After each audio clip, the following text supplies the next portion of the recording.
Montana Territory, 1876. Zachariah Ellis didn't believe the western frontier was meant for tender hearts. 6 years working cattle had carved that truth into him as deeply as the wind had etched the face of the mountains. At 25, his hands were already calloused beyond their years, his blue eyes carrying a hardness that belied his youth. Though his lean frame and strong jaw might have caught the eyes of the few women in Helena when he rode in for supplies, Zach kept his distance. A man out here needs nothing but his horse, his gun, and solitude, he'd tell anyone who'd listen. Beneath his wide-brimmed hat, with just a few days of stubble darkening his tanned face, he looked the part of a man who had everything figured out. The Montana spring had been generous this year, painting the rolling hills in vibrant greens that would soon fade under the summer sun. Zach had been hired to bring a small herd north to grazing land near the Judith Basin, good money for a month's work. Alone suited him fine. Alone meant no one to disappoint, no one to lose, no one to remind him of the family he'd buried back in Missouri when the fever came through. His campfire crackled beneath a sky crowded with stars as he sipped coffee bitter enough to make a man wince. Tomorrow would bring another day of dust, cattle, and blessed simplicity. No complications, no attachments. The distant howl of a wolf only reinforced what he already knew. Out here, you either stood alone or you fell. What Zachariah Ellis couldn't admit, even to himself as he laid his bedroll beneath the vast Montana sky, was how the silence sometimes pressed against his chest until he could barely breathe, or how he occasionally found himself talking to his horse, Buckshot, just to hear a human voice, even if it was his own. Morning broke with the promise of rain. Dark clouds gathered over the distant mountains as Zach pushed the small herd forward. He'd meant to reach the old trading post by nightfall, but the weather had other ideas. By midday, the sky opened up, releasing a torrent that turned the trail to mud. Thunder cracked overhead as lightning split the sky. Easy now, he called to the nervous cattle. The last thing he needed was a stampede in this weather. But nature wasn't finished testing him. A crack of lightning struck a nearby tree, sending the cattle into a panic. They scattered in all directions, bellowing in fear. Zach spurred Buckshot forward, trying to head them off, but the rain-slicked ground betrayed him. The horse lost footing on the muddy slope, sending both rider and mount sliding. Zach barely managed to kick free from the stirrups before Buckshot went down, rolling painfully down the embankment. When Zach finally pushed himself to his feet, his shoulder throbbed and his hat was gone, washed away in the sudden rush of water coursing down the hillside. Buckshot had recovered and stood nearby, favoring his right foreleg. "Damn it all," Zach muttered, wiping rain from his eyes. The cattle were gone, scattered to the four winds. He'd have to round them up once the storm passed, but now he needed shelter. Pulling Buckshot's reins, he started walking, looking for anything that might provide cover. The rain began to ease as he crested a small ridge, and that's when he saw it. A small cabin nestled in a stand of pines. Smoke had once risen from its chimney, but now half the roof had caved in from the weight of what looked like a fallen tree. The sight alone wouldn't have quickened his pace, but the sound, faint but unmistakable, did. A baby's cry, carried on the wind. Zach abandoned any pretense of caution. He sprinted toward the cabin, heart pounding. The massive pine had crashed through the roof during the storm, collapsing much of the structure. The door was blocked by debris. "Hello," he shouted, circling to a broken window. "Anyone in there?" The baby's cries grew louder, accompanied now by a woman's voice. "Help us, please." Without hesitation, Zach began tearing at the broken timbers with his bare hands. Splinters drove into his skin as he pulled away sections of the collapsed roof. The rain had stopped, but water dripped steadily through the damaged structure. "Keep talking," he called. "I'm coming." "We're trapped in the back room." The woman's voice answered, tight with fear. "The ceiling's still falling. Please hurry." Zach's hands bled as he worked, but he barely noticed. Minutes felt like hours as he cleared enough space to squeeze through what remained of the doorway. Inside, dust and debris clouded the air. A beam had fallen across what must have been the main room, blocking access to the back of the cabin. He braced his shoulder under the beam, legs straining as he pushed upward. Pain shot through his injured shoulder, but he gritted his teeth and kept pushing until the timber shifted enough to create a gap. "I'm through," he called, ducking under the beam and making his way to the back room. What he found there stopped him cold. A young woman crouched in the corner, cradling a wailing infant to her chest. She had positioned herself beneath a small table, which had caught some of the falling debris. Her dress, once a cheerful blue, was covered in dust and splattered with blood from a cut on her forehead. But it was her eyes that caught him, a deep green, filled with equal parts fear and fierce determination. "The roof's not going to hold much longer," she said, her voice steadier than it had any right to be.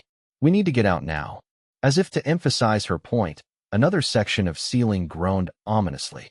"Give me the baby," Zach said, reaching out. She hesitated only a moment before passing him the bundle. The infant, surprisingly, quieted in his arms. Zach tucked the child securely against his chest, then offered his free hand to the woman. "I'm Zachariah Ellis." "Katherine James," she replied, taking his hand. "Everyone calls me Kate." He guessed her to be no more than 21 or 22, though the circumstances made it hard to tell. Her chestnut hair had mostly escaped from its pins, falling in waves around a face as pretty as any he'd seen, despite the dust and blood. "Stay close," he instructed, leading her back the way he'd come. The groaning overhead intensified. They had just reached the main room when the rest of the roof gave way. Zach shoved Kate forward with one hand while cradling the baby with his other arm, diving through the gap beneath the beam. They tumbled outside just as the cabin collapsed completely behind them. For a moment, they simply lay in the mud, breathing heavily. The baby began to cry again, and Kate quickly took her child back, murmuring soothing words. "That was close," Zach said, pushing himself to his feet. "Are you hurt anywhere besides your head?" Kate shook her head. "Just bruises, I think." She looked up at him, rain and tears mixing on her face. "You saved our lives." "Thank you." Something in her gratitude made him uncomfortable. He wasn't used to being thanked, wasn't used to being needed. Anyone would have done the same. "No," she said simply. "They wouldn't have." The baby's cries softened as Kate rocked her. "This is Lily. She's 6 months old." Zach nodded awkwardly. "We need to find shelter. Night's coming, and another storm might follow." "My husband," Kate began, then stopped, looking back at the collapsed cabin. "James died 3 weeks ago. Fever took him fast. We were heading to his brother's place near Fort Benton when the storm forced us to take shelter here." The simplicity of her statement struck him harder than he expected. 3 weeks a widow, alone with an infant in the Montana wilderness. The territory was unforgiving to men. It was downright cruel to women on their own. "I'm sorry for your loss, Mrs. James," he said formally. "It's Miss," she corrected. "James was my brother. He and his wife both died from the fever. Lily is my niece." Zach nodded, processing this information. It didn't change anything. He still had cattle to gather, a job to finish. He couldn't be responsible for a woman and child. "There's an old trading post about 5 miles north," he said. "I can get you there safely. They'll help you find passage to Fort Benton." Kate studied him, her green eyes assessing. "I'd be grateful. We don't have much, but I can pay something for your trouble." "No need," he said quickly, uncomfortable with the idea. "Let me check on my horse, then we'll gather what we can from the cabin." As Zach turned away, he caught himself rubbing his chest, trying to ease the strange tightness that had settled there. This was just a detour, he reminded himself. Help them to safety, then return to the solitude that kept a man alive out here. But as he led Buckshot back toward Kate and little Lily, he couldn't shake the feeling that something fundamental had shifted in his world, like the ground during an earthquake. Imperceptible at first, but leaving nothing quite as it was before. The trading post was little more than a weathered building with the attached stable, but to Kate it might as well have been the grandest hotel in St. Louis. Night had fallen by the time they arrived, and Lily had grown fussy with hunger and discomfort. The few possessions Kate had salvaged from the cabin, a small bundle of clothes, a tarnished locket, and a worn Bible, seemed meager protection against the vast wilderness. The proprietor, a grizzled man named Horace Tucker, raised an eyebrow at their bedraggled appearance, but asked no questions as he offered them shelter for the night. The post was empty of other travelers, a stroke of luck that provided them with privacy. "You'll want to clean that cut," Zach said as Kate settled Lily on a makeshift bed. "It could fester otherwise." Kate touched her forehead gingerly. "I almost forgot about it." Without thinking, Zach dipped his handkerchief in water and stepped forward to clean the wound himself. Kate stilled as he gently wiped the dried blood from her skin. Standing this close, he could smell the faint scent of lavender beneath the dust and sweat of the day. "Thank you," she said softly when he finished. Her eyes met his, and for a moment, neither looked away. Zach cleared his throat and stepped back. "I'll be heading out at first light. Need to round up those cattle before my employer has my hide." "Of course." Kate's expression closed slightly. "Mr. Tucker says there's a wagon train expected in 3 days. They're bound for Fort Benton." Zach nodded, relieved. 3 days was nothing. She'd be fine here until then. Good. That's good. He meant to leave it at that, to retreat to the stable where he'd arranged to sleep. But something made him pause at the door. "Your niece? She has your eyes." A small smile touched Kate's lips. "My sister always said the same." Outside in the stable, Zach checked Buckshot's leg, which thankfully seemed to be improving, then laid out his bedroll in an empty stall. Sleep should have come easily after such a day, but it eluded him. Every time he closed his eyes, he saw Kate's face as she'd looked at him when they escaped the cabin, like he was some kind of hero from one of those dime novels. He wasn't a hero. He was just a cowboy who happened to be in the right place. Tomorrow, he'd ride out and forget about Katherine James and her baby niece. They weren't his responsibility. No one was. That was how he'd survived this long. Morning came too soon and not soon enough. Zach found Kate already awake, feeding Lily by the small cook stove. She looked better this morning, her hair neatly braided and her dress as clean as she could make it. The cut on her forehead was already beginning to heal. "Mr. Tucker has offered me work until the wagon train arrives," she said. "Cooking and cleaning." "That's good," Zach replied, inexplicably annoyed at the thought of her staying with the old trader. "He seems decent enough. He's been very kind." Kate adjusted Lily in her arms. "I wanted to thank you again for yesterday. Not many men would have done what you did." Zach shifted uncomfortably. "Like I said, anyone would have." "Well, it wasn't anyone. It was you." She reached out and touched his hand briefly. "Be safe out there, Mr. Ellis." He nodded, tipping his hat, and turned to leave. He had nearly reached the door when Lily let out a happy gurgle. The sound stopped him in his tracks. He looked back to see the baby smiling, her tiny hand reaching toward him. "She likes you," Kate said, surprise evident in her voice. "She's just friendly," Zach replied. But he couldn't stop himself from walking back and offering his finger to the infant. Lily grabbed it with surprising strength, her whole face lighting up. Something twisted in Zach's chest, a feeling he couldn't name. He gently extracted his finger from Lily's grip and stepped back. "I should go? Those cattle won't round themselves up." Outside, he mounted Buckshot, who seemed eager to be moving again. The morning was clear, the storm nothing but a memory. He had a job to finish, cattle to find. He turned the horse north, toward where he'd last seen the herd. He made it exactly half a mile before he pulled Buckshot to a stop, cursing under his breath. "This is madness," he told the horse, who flicked an ear back but offered no opinion. Zachariah Ellis didn't get involved with other people's problems. He didn't worry about women and babies. He kept to himself and survived. But 3 days was a long time. A lot could happen in 3 days to a young woman alone with a baby, even at a trading post. And that wagon train might be delayed. Wagon trains often were. "Damn it all," he muttered, turning Buckshot around. When he walked back into the trading post, Kate was sweeping the floor with Lily secured in a sling across her chest. She looked up, startled. "Mr. Ellis? Did you forget something?" Zach removed his hat, turning it in his hands. "I've been thinking. That wagon train might be delayed. Weather, Indians, broken axles, any number of things could happen." Kate stopped sweeping. "Mr. Tucker seems confident they'll arrive on schedule." "Maybe so." Zach shifted his weight. "But I was also thinking. I'm headed north anyway, past Fort Benton. I could, that is, if you wanted, you could ride with me. Might be faster than waiting." Kate studied him, her expression unreadable. "You were in quite a hurry to leave earlier." "I know." He couldn't explain the change of heart, not when he barely understood it himself. "But it doesn't sit right, leaving you here. And the cattle you need to round up? I'll still do that. Might take an extra day or two, but—" He trailed off, unsure how to finish. A small smile touched Kate's lips. "Mr. Ellis, are you offering to escort us to Fort Benton?" "I suppose I am." She considered this, bouncing slightly as Lily began to fuss. "It would be faster than waiting. And I must admit, The idea of traveling with a wagon train full of strangers is somewhat daunting. I'm a stranger too, he pointed out. Kate's eyes met his. Not anymore.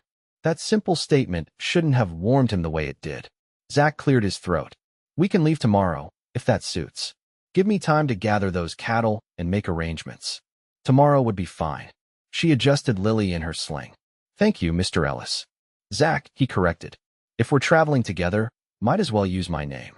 Zach, she repeated, the name sounding different in her soft voice. And I'm Kate, not Mrs. or Miss James. He nodded, settling his hat back on his head. Till tomorrow then, Kate. As he rode out again, Zach told himself this was just a detour. Just a good deed. Just the right thing to do. But deep down, he knew he was lying to himself. For the first time in years, the idea of solitude didn't bring comfort. Instead, he found himself looking forward to tomorrow, to the journey ahead, not alone, but in the company of Katherine James and her baby niece. And that realization terrified him more than any storm ever could. The cattle were scattered but not lost. By nightfall, Zach had gathered most of them and arranged with a local rancher to take over the delivery for a cut of his pay. It was a financial loss, but one he could afford. Something more important had captured his attention. He made camp alone that night, his last night of solitude for what would likely be weeks. The thought should have disturbed him more than it did. Instead, he found himself wondering if Kate preferred her coffee strong or weak, if Lily would sleep through the night during their journey, if Kate's laugh matched the warmth in her eyes. Getting soft, he muttered to himself as he rolled out his bedding. But the accusation lacked conviction. Morning arrived with a crisp clarity that hinted at the approaching summer. Zach returned to the trading post to find Kate ready and waiting, her meager possessions packed. She wore a practical brown traveling dress and had fashioned a better sling for Lily from a shawl. You travel light, he observed. Necessity, not choice, she replied with a small smile. Most of what we owned was lost when we had to leave Kansas quickly after the fever took James and his wife. Zach nodded, helping her secure her bundle to his pack horse. He'd purchased additional supplies, extra blankets, canned goods, and even a small stuffed bear for Lily that had cost more than he'd care to admit. You didn't have to do all this, Kate said when she saw the provisions. Trail to Fort Benton takes about a week, weather permitting, he explained, avoiding her eyes. Best to be prepared. They set out under clear skies, Kate riding buckshot, while Zach led the horse on foot. He'd rigged a special saddle arrangement that allowed her to secure Lily safely in front of her. The baby seemed to enjoy the motion, gurgling happily as they traveled. The first day passed uneventfully. Zach found himself talking more than he had in years, pointing out landmarks and sharing stories of his time in the territory. Kate was an attentive listener, asking thoughtful questions that revealed her intelligence and natural curiosity. As they made camp that evening, Zach busied himself with the fire while Kate fed Lily. The domestic scene was so far removed from his usual solitary nights that it felt almost like a dream, or perhaps a memory of the family life he'd once known, before death and distance had taken everyone he loved. You're good at this, Kate observed as he prepared a simple but hearty stew. Have you always cooked for yourself? Zach stirred the pot, considering his answer. Not always. My mother taught me the basics before she passed. Said no man should rely completely on others for his survival. She sounds wise. She was. He hesitated, then added, lost her and my father and sister to fever 6 years back. That's when I came west. Kate's expression softened with understanding. I'm sorry. Seems we both know what it's like to have fever take our families. Zach nodded, uncomfortable with the sympathy in her eyes. It was a long time ago. Time doesn't always heal as much as we'd like to believe, she said quietly, her hand absently stroking Lily's head. Sometimes it just teaches us to carry the pain differently.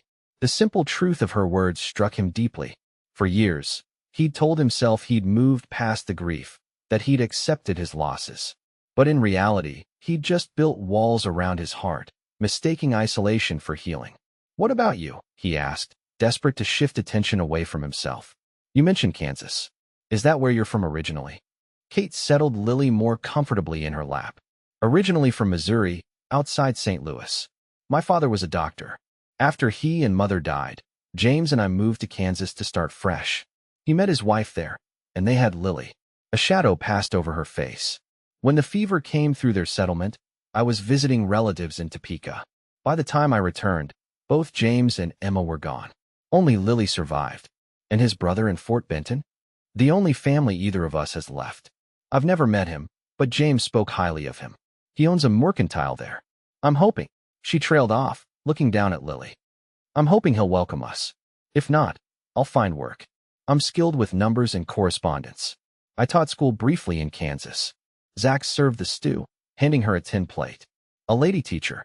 That explains your proper way of speaking. A small smile touched her lips. Is that a compliment or a criticism, Mr. Ellis? Zach, he corrected automatically. And neither. Just an observation. They ate in comfortable silence as darkness settled around their camp. Lily fell asleep in Kate's arms, her tiny face peaceful in the firelight. I can take first watch, Zach offered as Kate prepared the baby's makeshift bed. You should rest. Is that necessary? Keeping watch, I mean. He hesitated. Probably not. Territory's fairly peaceful these days. But it's habit. Kate nodded, settling Lily in her bed before spreading her own blanket nearby. Wake me halfway through the night, then. I'll take second watch. Zach started to protest, then stopped at the determined look in her eyes. All right, but only because I know you won't take no for an answer. A genuine smile spread across her face, transforming her features in the firelight. You're learning quickly, Zachariah Ellis. As she settled down to sleep, Zach found himself staring into the flames, unusually aware of her presence just a few feet away. He'd spent countless nights under the stars, but never had the vast Montana sky felt quite so intimate or so full of possibility. The next few days fell into a comfortable rhythm. They traveled steadily northward, making good progress despite the occasional stop to tend to Lily's needs. Zach found himself increasingly captivated by the relationship between Kate and her niece. The tenderness with which she cared for the baby, the soft songs she sang, the absolute devotion in her every action. It stirred something in him he'd thought long dead. On the fourth night, a spring storm forced them to seek shelter in an abandoned line shack. The single-room structure was dusty but sound, with a small stove that quickly warmed the space. Cozy, Kate commented, settling Lily on a blanket while she helped Zach secure their supplies. Outside, rain lashed against the windows as thunder rumbled in the distance.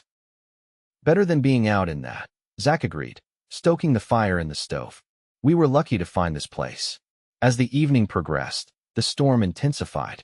Wind howled around the corners of the shack, and lightning illuminated the room in brief, brilliant flashes. Lily grew fussy, disturbed by the noise. She's never liked storms, Kate explained, trying unsuccessfully to soothe the baby. Her parents' house creaked terribly during bad weather. I think it frightened her even before she could understand what was happening. Zach watched as Kate paced the small room, bouncing Lily gently. Despite her efforts, the baby's cries only grew louder with each crack of thunder. May I? He asked, surprising himself as much as Kate. She hesitated only briefly before carefully transferring Lily to his arms. The baby hiccuped mid-cry, startled by the change. Hey there, little lady, Zach said softly, cradling her against his chest. That thunder's making quite a racket, isn't it? But you know what? It's just the sky having a conversation with the earth. Nothing to fear. To both his and Kate's astonishment, Lily's cries subsided as he spoke.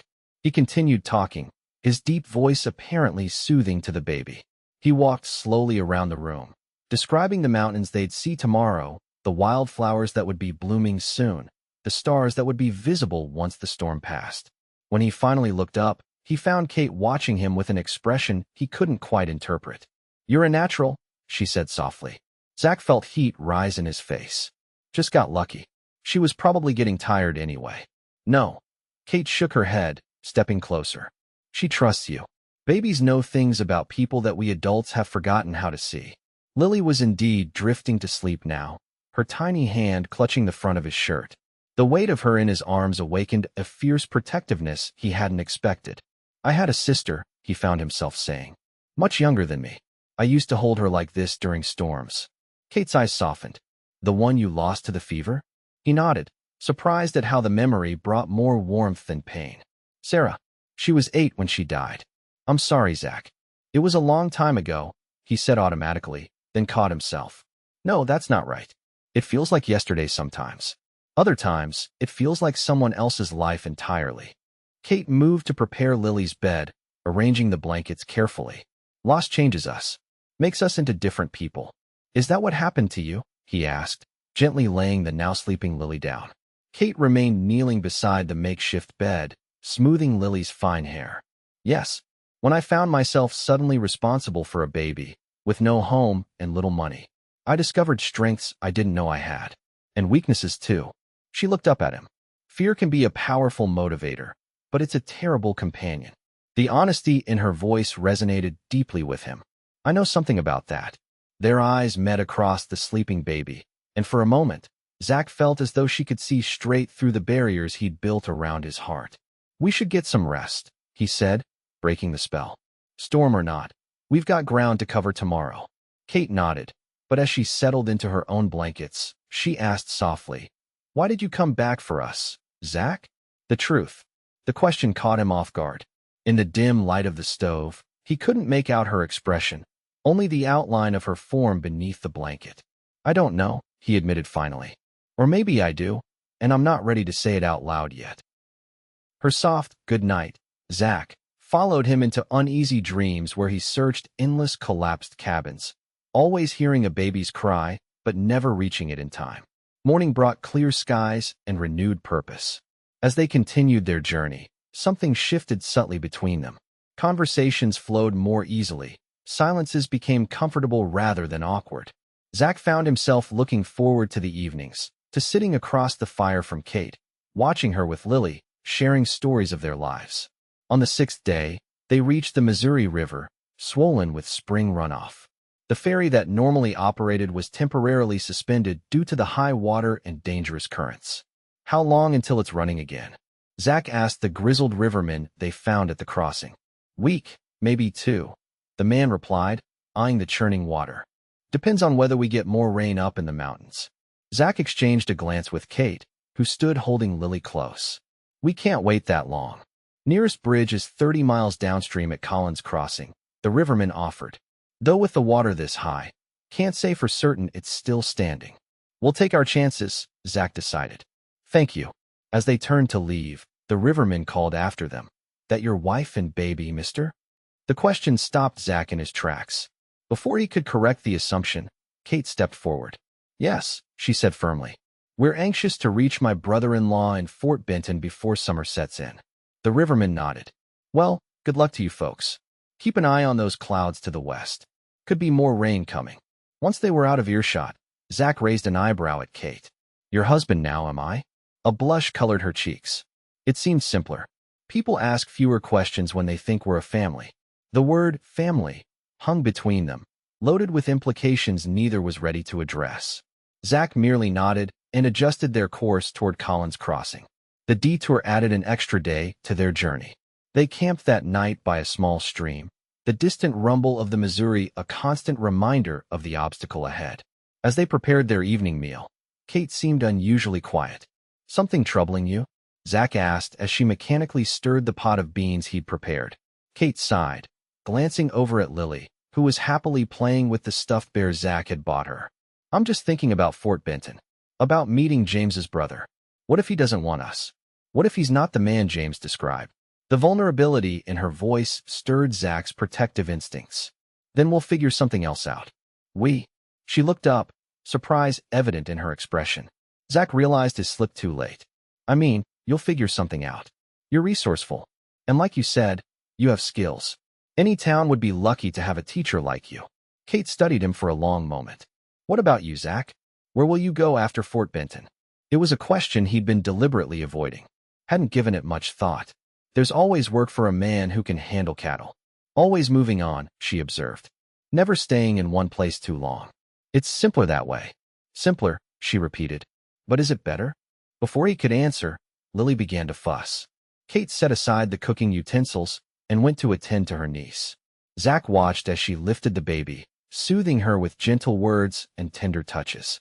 The scene struck him with unexpected force. This was what he'd been running from all these years. Not just the pain of loss, but the possibility of finding something worth losing again. The realization left him shaken. He busied himself with practical matters for the rest of the evening. checking their supplies, planning their route. Anything to avoid confronting the emotions Kate and Lily had awakened in him. Morning brought news that changed everything. A rider from upstream informed them that the bridge at Collins Crossing had indeed been damaged by the high water. Any other crossings nearby? Zach asked, frustration evident in his voice. The rider shook his head. Not for 50 miles. And with more rain coming. He glanced at the darkening western horizon. You folks might want to find someplace to wait it out. This valley can flood quick when the Missouri rises. Zach thanked the man and turned to Kate, who had heard the exchange. We need to find higher ground, he said. Somewhere safe to wait until the river settles. Kate nodded, but he could see the disappointment in her eyes. How long might that be? Days. Maybe longer. He hesitated, then added, There's an old trapper's cabin up in the foothills. Men I worked for once mentioned it. Said it was well built, sturdy. If we can find it, it would be better shelter than our tent if heavy rains come. Lead the way, Kate said, adjusting Lily in her sling. They spent the day climbing steadily away from the river valley. By mid-afternoon, dark clouds had indeed rolled in, bringing with them a steady drizzle that soon became a downpour. They were both soaked through when they finally spotted the cabin nestled against a rocky outcropping. Unlike the collapsed structure where he'd first found Kate and Lily, this cabin was solid and well-maintained. Someone had used it recently. There was a stack of dry firewood on the covered porch, and the interior, though dusty, was clean and organized. Thank goodness, Kate breathed as they stepped inside, water streaming from their clothing. I was beginning to think we'd never find it. Zach quickly set about lighting a fire in the stone fireplace, while Kate attended to Lily, who had remained relatively dry beneath her mother's protective embrace. The single-room cabin had a bed built into one corner, a small table with 2 chairs, and basic cooking implements hanging from pegs on the wall. Seems we've found ourselves another lined shack, Kate observed, looking around. This one's much nicer than the last. Trappers usually take better care of their cabins, Zach explained. They returned to the same spot season after season. As the fire took hold, warmth gradually filled the small space. They hung their wet clothes to dry and wrapped themselves in blankets. Lily, oblivious to their predicament, cooed happily from her nest of dry blankets near the fire. How long do you think we'll need to stay here? Kate asked, accepting the cup of coffee Zach offered her. Depends on how much rain falls, he replied, settling into one of the chairs. And how quickly the river recedes afterward. Could be a few days, could be a week or more. Kate nodded, her expression thoughtful. I've delayed your plans long enough. If you want to continue on alone once the weather clears, I would understand. And leave you here? The suggestion bothered him more than he cared to admit. Not a chance. We're not your responsibility, Zach. Maybe not, he conceded. But I made a commitment to see you safely to Fort Benton, and I intend to keep it. She studied him over the rim of her cup. Is that the only reason you're staying? The directness of the question caught him off guard. Outside, rain pounded against the roof as thunder rumbled in the distance. In the flickering firelight, Kate's eyes reflected both vulnerability and a quiet strength that had drawn him from the beginning. No, he admitted finally. It's not. The simple confession hung between them, weighted with all the things neither had yet dared to say aloud. Kate set down her cup and moved to check on Lily, who had fallen asleep amid her blankets. When she straightened, she found Zach standing just behind her. Kate, he began, then faltered, unsure how to express the tumult of feelings she'd awakened in him. She saved him from his awkwardness by placing a gentle hand against his cheek. I know, she said softly. I feel it too. And then she was in his arms, her lips meeting his in a kiss that started tentatively but quickly deepened with the force of emotions too long denied. When they finally broke apart, Zach rested his forehead against hers, his heart pounding. I told myself I didn't need anyone, he whispered. That being alone was safer. And now? She asked, her hand still cradling his face. Now I'm terrified, he admitted. Because I've found something I can't bear to lose. Kate smiled, her eyes bright with unshed tears. That's the risk of loving, Zach. But it's worth it. Every moment. He kissed her again, wondering how he'd survived so long without this connection, this warmth that seemed to thaw the frozen parts of his soul. Later, as they lay together on the narrow bed, Kate's head resting on his chest and Lily sleeping peacefully nearby, Zach realized that for the first time in years, he wasn't longing for the open trail. For the first time, he'd found something that felt like home. The rain continued for 3 days, turning the world outside their cabin into a sodden wilderness. But inside, a different kind of transformation was taking place. Zach found himself sharing stories he'd never told anyone about his family, his fears, his dreams he'd abandoned after losing everyone he loved. Kate listened, offering her own experiences in return, creating a bridge of understanding between their separate pasts. On the 4th morning, they awoke to sunshine streaming through the cabin's small window. The storm had passed, leaving behind a freshly washed world vibrant with color. "Beautiful," Kate murmured as they stood on the porch, Lily babbling happily in her arms. "Worth the wait." Zach nodded, but his attention wasn't on the landscape. He was watching Kate, memorizing the way the sunlight played across her face, the way her eyes crinkled when she smiled. Something had been growing in his mind over these past days, a decision taking shape. "We should check the river today," he said. "See if the water's receding." They packed a small lunch and hiked down to a vantage point overlooking the valley. The Missouri still ran high and fast, but the immediate threat of flooding had passed. "The ferry might be operating again in a few days," Zach observed. "We could be in Fort Benton by the end of the week." Kate was quiet, gazing out over the river. "Yes," she said finally. "I suppose we could." There was something in her tone that made him turn to study her. "Having second thoughts about your brother-in-law?" "No," she said quickly, then sighed. "Yes, I don't know. These past days with you." She trailed off, bouncing Lily gently in her arms. "I've started to imagine a different future than the one I was pursuing." Zach's heart quickened. "What kind of future?" Kate met his eyes directly. "One where Lily and I aren't dependent on the charity of a relative we've never met. One where we make our own way, our own home." "With me?" he asked, needing to hear her say it. "Yes, Zach, with you." Her voice was steady, but he could see the vulnerability in her eyes. "If that's what you want to." For a moment, he couldn't speak, overwhelmed by the emotions her words evoked. Then, as if it were the most natural thing in the world, he dropped to one knee before her. "Katherine James," he said, taking her free hand in his. "I've spent 6 years running from connection, convincing myself I was better off alone. Then I found you and Lily in that collapsed cabin, and everything changed. I love you both, more than I thought it was possible to love again. Will you marry me?" Tears spilled down Kate's cheeks as she nodded. "Yes," she whispered. "Yes, we will." Lily chose that moment to reach out for Zach, nearly toppling from Kate's arms in her enthusiasm. Laughing, he rose and took the baby, who immediately patted his face with her tiny hands. "I think she approves," Kate said, wiping her tears. "Good," Zach replied, his voice thick with emotion. "Because I plan to be the best father this little lady could ask for." They remained on the hillside for hours, making plans, dreaming dreams. Fort Benton would still be their destination, but no longer as a place of last resort. Instead, it would be the beginning of their new life together. "There's good land outside town," Zach explained. "Not too expensive. We could build a home, raise horses maybe. I've always had a way with them. And I could still teach," Kate added. "Growing settlements always need teachers." As the sun began its descent, they made their way back to the cabin, their future stretching before them like the vast Montana sky, full of promise, challenge, and boundless possibility. The journey to Fort Benton resumed 2 days later when they confirmed the ferry was operating again. Crossing the Missouri felt symbolic somehow, like leaving behind their separate pasts and entering their shared future. The town itself was larger than Zach remembered, bustling with activity as spring trade brought steamboats up the river. Their first stop was the local church, where a surprised but accommodating preacher performed a simple ceremony.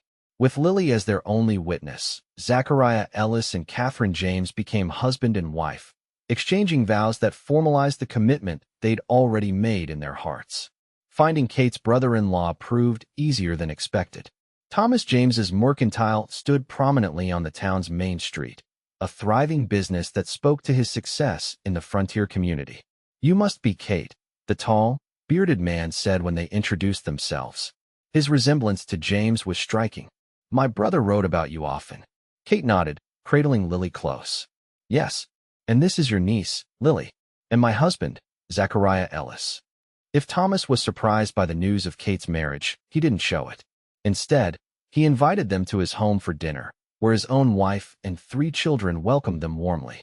James would be relieved to know you found someone, Thomas told Kate as they sat on his porch after the meal, watching the sunset. He worried about leaving you alone. I wasn't alone for long, Kate replied, her hand finding Zach's. Sometimes the worst storms bring unexpected blessings.